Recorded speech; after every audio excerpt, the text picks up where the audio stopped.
Ага, столовая. Вы блогеры, что ли? Да. Так, второй, третий класс. Сына. Приятного аппетита, сына. Я взяла салат капустный.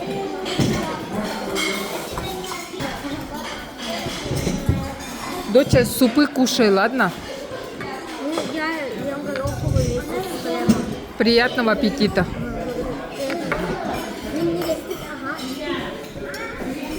Бон аппетит. Да, правильно. Бон аппетит. Бон аппетит. Это на каком языке? На итальянском.